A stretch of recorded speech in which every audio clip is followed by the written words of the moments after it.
Glad to see everybody here today. I always feel bad following something like that, thinking probably should have had me first and dessert later. I don't know how much dessert before the meal spoils the meal, right? Glad to see everybody here today, and yeah, we'll be, as soon as this meeting's over, I've got to make a run someplace, and then we'll be leaving for Sooner Bible Camp. I'll be there for the week, and should be back Saturday morning, I hope and pray. May keep us in prayer. My wife, I think, is going to drive me and drive back, so I told my dad, I said, be by the phone, just in case, you have to come get her. So you don't want me to drive my fancy truck down there. Can you believe that? So, this morning on the faux farm, I have to wake up and feed the goats, kick the chickens, and do whatever else I can do. And Jim and I were kind of talking about this earlier today, but made my goats mad at me. We was talking about the other day, he was working the cows, and when he came out, he didn't know if they wanted to see him. So he put food in their bin, and then they were happy to see him. I went out there and I said, well, the other day I took and I let my grass in the backyard grow tall, and then I take my tractor and I mow it down and rake it into, just like I'm making hay, right? And then I go out the next day or two and it's kind of dry and I rake it all up and I feed them that. And can you believe those goats were not happy? They wanted the grain. They wanted it to bring corn and grain to them. They're spoiled. And I think about God and the provision that He gives every one of us, and the provision that He's given me. And I may want, well, not really, don't want to say it. I may want caviar and sushi, but I don't need that. I need what's good for me. I need wholesome food and good meat from the Bible. Not always be looking for dessert and running down little rabbit holes that don't matter. But the farm is a good place to see the wonders of God and be able to relate that to your life, and to see how good we really have it. See how good that the animals have it. Well, we've been doing our Sunday school in the book of Mark.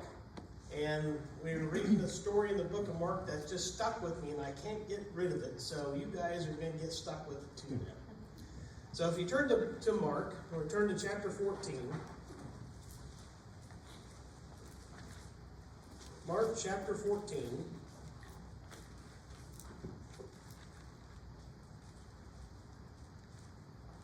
And here we are in chapter 14. The woman anoints Jesus. And we'll start we'll just start at the beginning. After 2 days was the feast of the Passover and unleavened bread, and the chief priests and the scribes sought how they might take him by craft and put him to death. And they said, no, not on a feast day, lest there be an uproar of the people. And being in Bethany, in the house of Simon the leper, he sat at meat. And there came a woman having an alabaster box of ointment, a spikenard, very precious. And she brake the box and poured on his head. And there were some that had indignation within themselves and said, why was this waste of ointment made? For it might have been sold for more than 300 pence and have given to the poor. They murmured against her. And Jesus says, let her alone. Why trouble her? She had wrought a good work on me. For ye have the poor with you always. And whensoever ye will, ye may do them good. But me ye have not always. She hath done what she could. She is come aforehand to anoint my body to the burying. Verily I say unto you, wheresoever the gospel shall be preached throughout the whole world, this also that she hath done will be spoken of as a memorial to her. This is a very interesting passage. There's a lady that comes in, and she is a believer. She believes what Jesus said. Jesus has been telling his disciples for weeks, I'm going to die. They're going to take me, and they're going to crucify me. I'm going to die. And they don't believe this. And you can see this with Peter. Peter smokes off the servant's ear when they come to take Jesus because he thinks that we are going to have a revolution. And then Jesus says, no, this is the way it's supposed to be. And I can imagine how confusing that would be. But this woman understood what was going to happen. She understood that Jesus was going to die. It's interesting, the death of crucifixion, and we're not going to go through all that, but the death of crucifixion ended up typically with a body being just thrown into a gutter. Into a mound and buried later. It wasn't where you didn't get the body and go put it in a tomb. And so she's looking, what can I do? What means do I have to worship God, to show my care and my love for Jesus Christ? How can I do that? And the only thing she could do was take this valuable ointment and anoint Jesus now. I don't know if I'm going to be able to do it afterwards. I don't know what's going to happen. I'm going to do this now. And she takes that ointment, that alabaster box it's a stone that's found in Israel that looks like marble. It's polished up. It looks really nice. And she just didn't open it and pour it out. She actually broke that box and put that ointment, very costly ointment, on Jesus. Some of the disciples, namely one of them, said this could have been sold for 300 pence for the box and the ointment together. And try to do research on that. A pence was typically a day's wage back then, so this was almost a year's salary just for this little box. It cost her something to do this. She spared no expense worshiping Jesus. She believed him and she put her faith in him. The others murmured, and Jesus rebukes them openly. I find it interesting that they murmured within inside themselves, and Jesus rebukes them. At various times throughout Jesus' ministry, he comes up and says whatever they're thinking and rebukes them. I find that very interesting and compelling, that I would like to think, and we talked about this morning, if I was back then when I had followed Jesus. And as much as I want to be back there and see all that, I'm looking through hindsight glasses versus being right there. So I think I'm happy where I'm at. But Jesus says, let her alone. She hath done what she could. And that phrase has stuck with me.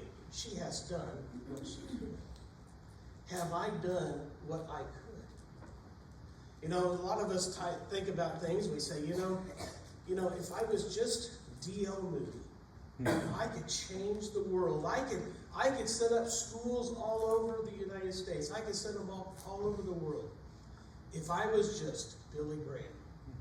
If I was just his son Franklin Graham. But God uses everybody at their own level. Makes me think of the parable in Matthew 25 about the talents. And Jesus tells a parable, and he says there's a master came and he gave 3 servants each an amount of money. He gave one servant 5 talents, another servant 2 talents, and the last servant 1 talent. And he went off and he came back to see what they had done.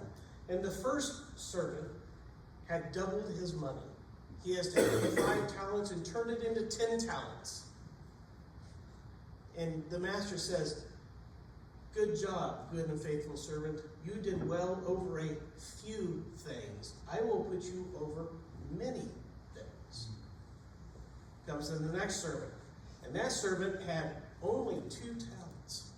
But he turned 2 talents into 4. He doubled his money also.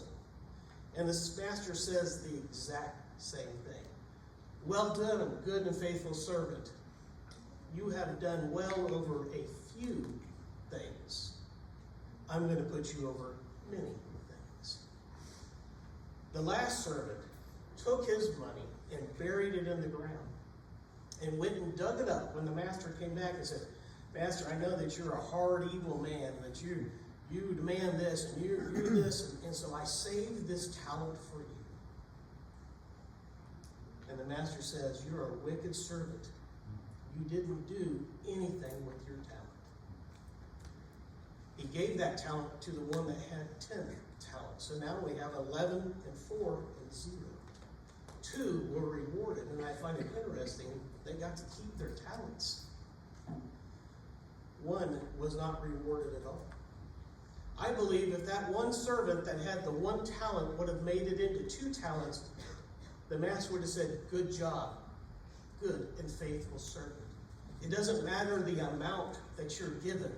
It matters what you do with that amount. Do you take that one? I might have half a talent if I could just return 1 talent back to God. So it made me think, what examples do we have in the Bible that show this? People doing what they could do. Your first thought is you always want to go to chapter 11 of Hebrews, and you have the wall of faith, and you have all these people that have done wonderful things. Did you know that those people were just ordinary, common people? Did you know those people could do nothing in and of themselves? There was murderers, adulterers, liars, all sorts of things listed in that chapter. And only through the power of God are they in that chapter at all. They put their faith in God. The first person I thought of, and I thought, this is a beautiful, beautiful picture of poor. How can I, as a poor person, do something for God? In 1 Kings 17, we have a widow here.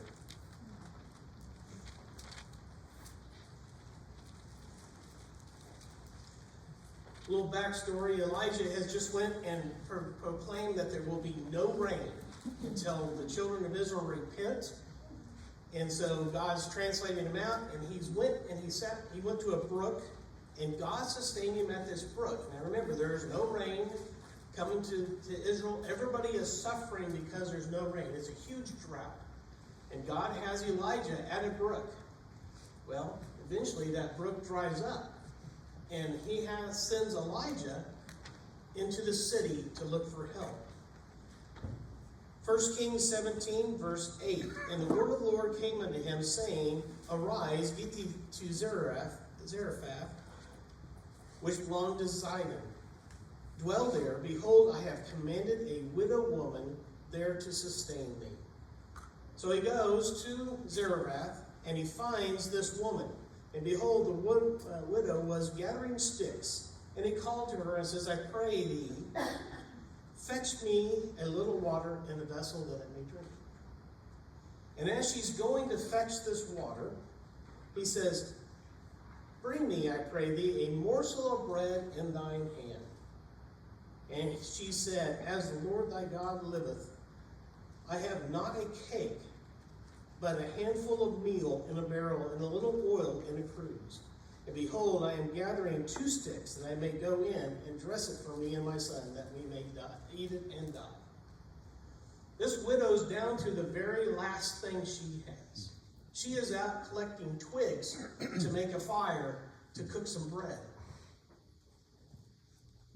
She cooks the bread and gives the first portion to Elijah. And God rewards her. Her barrel of meal never goes dry. Her cruse of oil never goes dry. Thus saith the Lord, the barrel of meal shall not waste, neither shall the cruse of oil fail until the day that the Lord sendeth rain upon the earth. She did what she could. She was able to take what she had and serve God with it. She took the very little tiny bit of nut. She actually gave out of her need. Remember the widow that's throwing her mites into the offering. As she's going there, all the Pharisees are throwing all this change in there as loud as they can so people can see what they're doing. And she takes 2 little mites and throws it in there. And God sees that. God says she gave out of her need. Here's a woman here. She had herself and her son to feed, and yet she gave to Elijah. And God rewarded her. In fact, in the next part of the story, her son dies. And Elijah prays, and God resurrects her son back to her. She spared no expense. She gave all that she had. She did what she could. She was just had a little bit. She had 1 talent.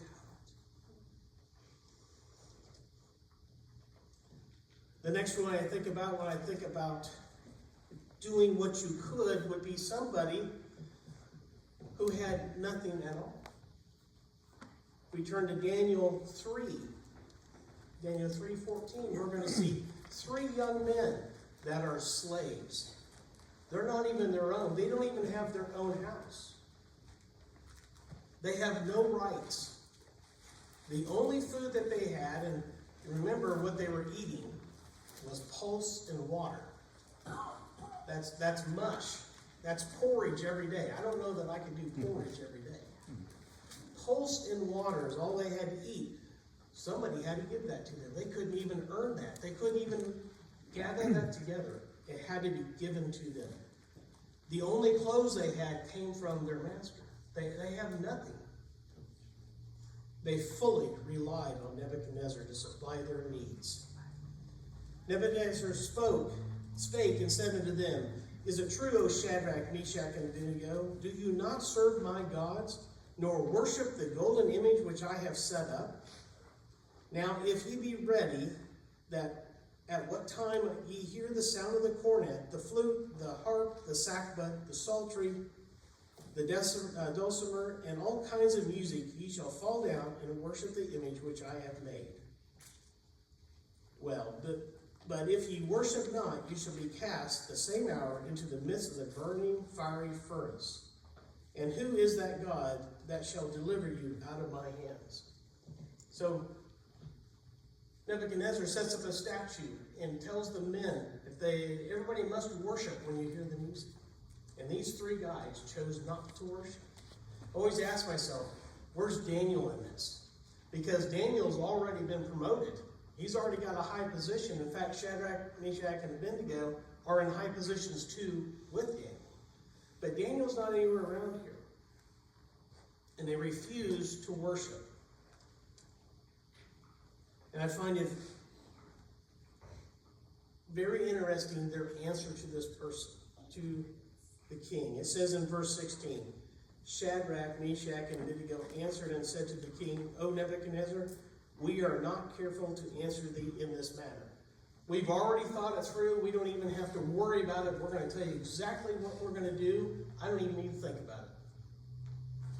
If it be so, of our God, whom we serve, is able to deliver us from the burning fiery furnace, and he will deliver us out of thy hand, O king. But if not, be it known unto thee, O king, that we will not serve thy gods, nor worship the golden image which thou hast set up. Here's guys that have nothing but integrity. They wouldn't even bow down to save their own lives. They were a testimony of God. They would have rather die than worship the king or the image of the king. Was it costly? It was costly to them, wasn't it? Their life was on the line. And what did Nebuchadnezzar do with it? He did throw them in the fiery furnace. But of course, Nebuchadnezzar looks in there and he sees 4 people. And he says, didn't we just throw 3 people in there? And one of them looks like the Son of God. Even the men that threw them in died from the extreme heat of that fire. God blessed them and saved them.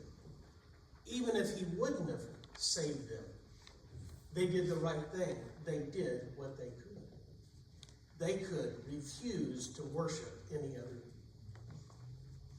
other image, any other God. I said, Dave, those are good stories. We've heard those before. But you got to understand, I'm nothing. I can't even speak well. I can't even talk to the person next door. My next example is somebody that you're going to say, what are you talking about? Why would he even be there? And his name is Jonah. Say, Jonah, he didn't even want to go and do what God told him to do. Remember, he's there. God tells him, Jonah, go and talk to the Ninevites. Tell them I'm going to destroy them unless they repent. And Jonah says, no problem, I'm on my way. No. He says, I hate the Ninevites. I don't want to talk to them because God is merciful and gracious. And he knew God would forestay his judgment. He wanted these people to be destroyed. So the first thing he did was get in a ship and go the opposite way.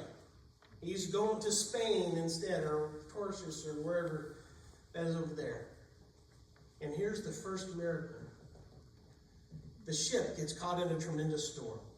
It's so bad that the sailors are scared to death. They think the ship's going down. Now, throw everything overboard. We need to make it lighter and get on top of the waves.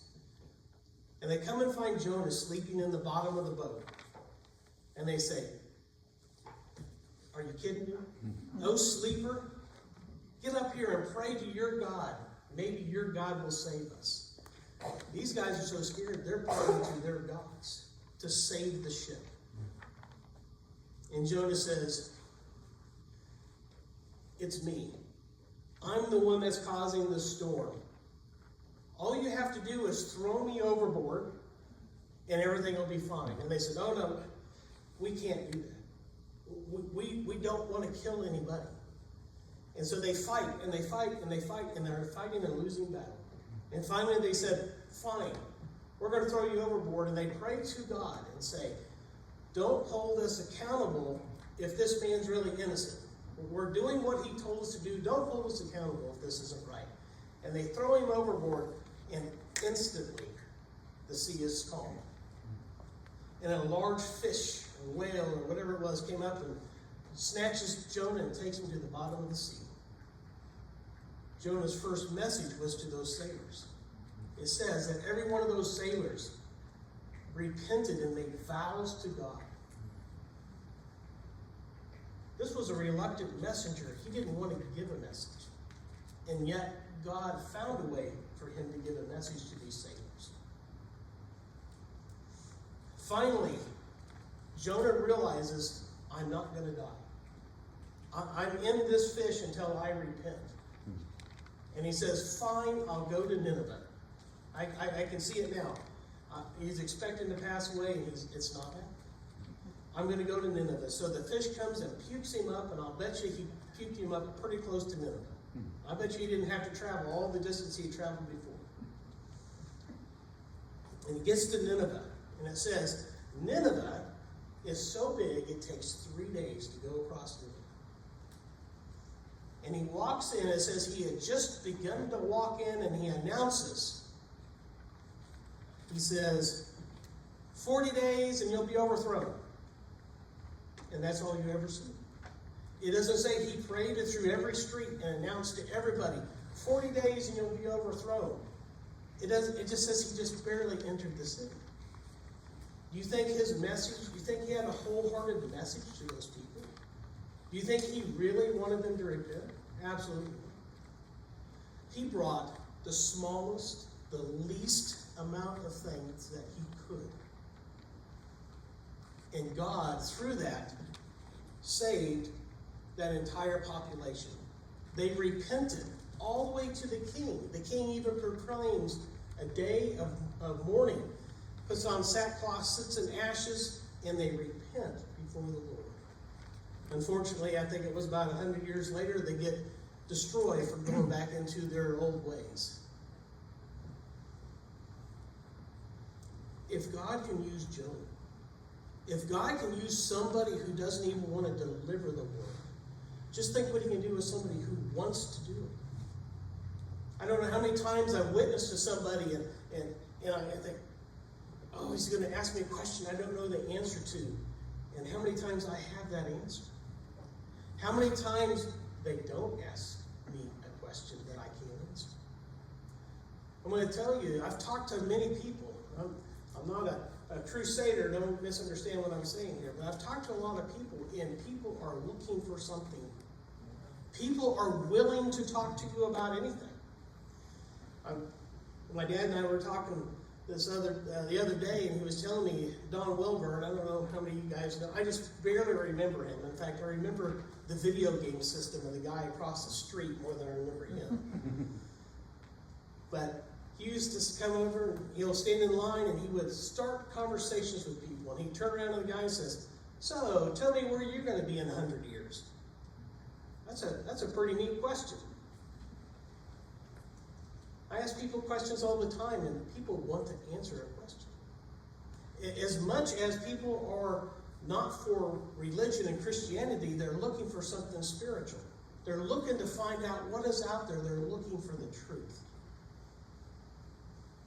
If God can use a rebellious messenger to save thousands, he can use you to save one. Just to bring Jesus to one person, bring one person into the fold. We have seen a poor widow. We've seen 3 slaves do what they could do. We've even seen the worst proclaimer in history, someone who didn't want to proclaim anything. Now let's look at what I consider the best. And I don't have time to even begin to read his story. His name is Joseph. I think you can't find a more fitting example of he did what he could do than Joseph. His brothers sold him into slavery. I'd have been over. I'd have been done. I'd have been the worst slave ever. Of course, until they started smacking me around, I guess. But I would not have gone out of my way. But what does it say? The very first thing, he gets into Potiphar's house as a slave. He does such a good job that Potiphar sees that the Lord is with him. Joseph did what he could do. He made the best out of the situation he was put in. And because of that, God elevated him to the second highest place in the house. He was over everything. The only thing he wasn't over was Potiphar. He ran the entire house. He had the checkbook.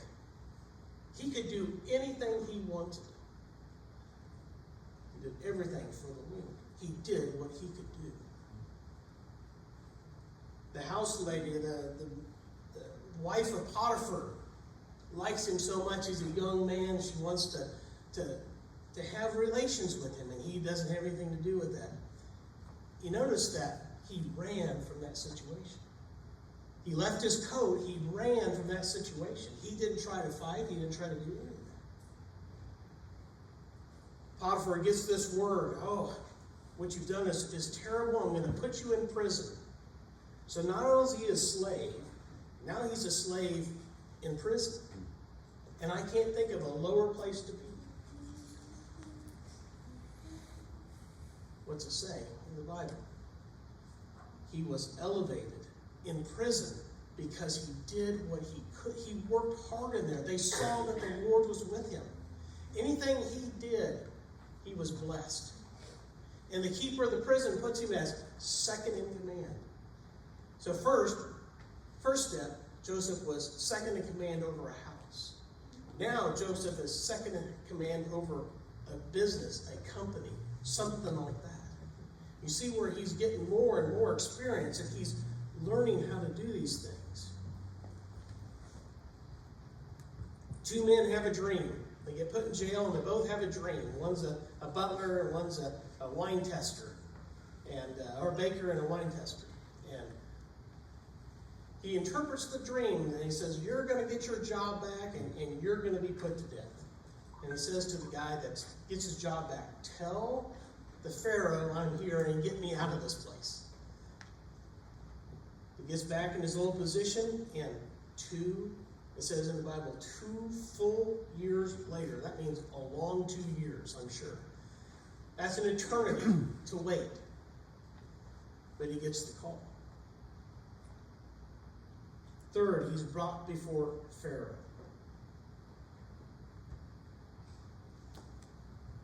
Where Joseph did what he could do for the Lord. I find it interesting.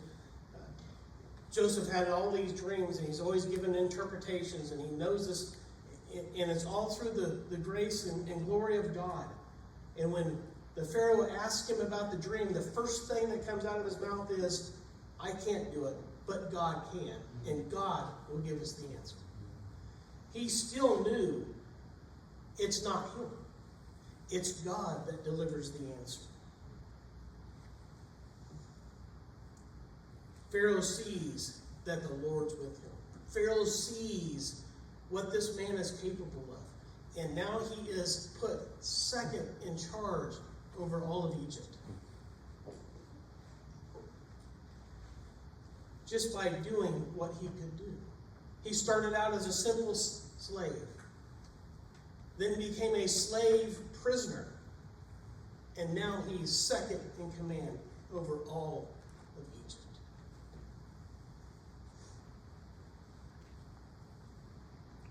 I always enjoy reading that part of the Bible where it talks where his brothers come and they're looking for food because the drought's everywhere. The famine is everywhere. And they finally break down and say, we've got to go to Egypt. I hear there's grain there. And they go and buy it and he sees them. And it's one of those things that I want to read slowly because it's so exciting. I didn't want it to go too fast. And I was talking to someone the other day and I said, someone needs to make a neat movie about Jesus coming back. The problem is it'd be over like that.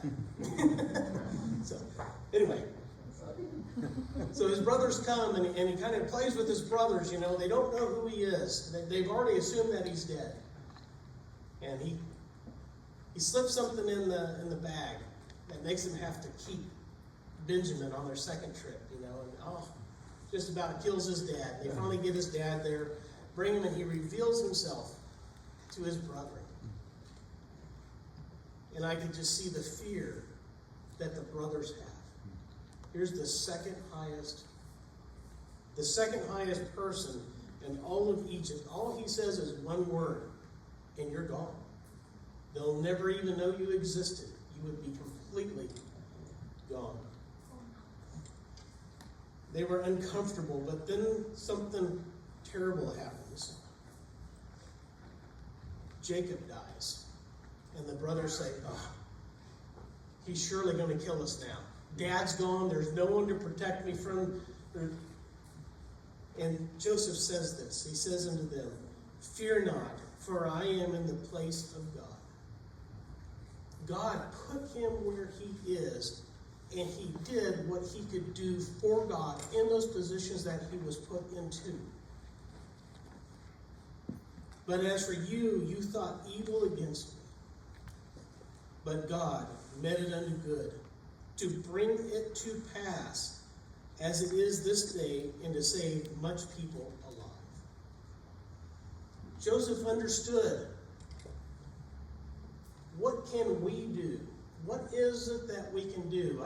And we always have a tendency to want to say, what is the least I can do? My first question when I get to camp, well, not now, I'm on the other side of the thing now, but before that, my first question at camp is, what are the rules so I know how close I can get? And that's how we look at those things. The speed limit is 55. Well, if I go 56, will the policeman be okay with that? Because, speedometer might be a little bit off. They have to give me a certain mileage, right? What can you do for the Lord? What will it cost you? Every one of these people, it cost them something. It cost them their last meal. It cost them what could have been their life. It cost one his pride. He didn't want to go to Nineveh. He didn't want those people to be saved. Joseph cost him everything. Flashiness is not an increase of reward. Just because D.L. Moody made a college, or Stephen Davey made a college, or there's a seminary over here, or there's fantastic church built here and there, doesn't mean that that person's getting a reward. I say this for fun, but I also mean it. I'll bet you there are widows praying in closets that have more reward in heaven than I will ever see. It's how do you come with your heart? What is it that you're doing for God and not for yourself? You think about the two praying in the synagogue, And the Pharisee says, thank God I'm not like this other man. And the other man comes and says, forgive me, I'm a sinner. Two different ideas. God says the first one is receiving his reward. When they threw all that change into the trumpet, they received their reward. People looked at that and reverenced them. But the one that really has a reward was the widow and the one that repented.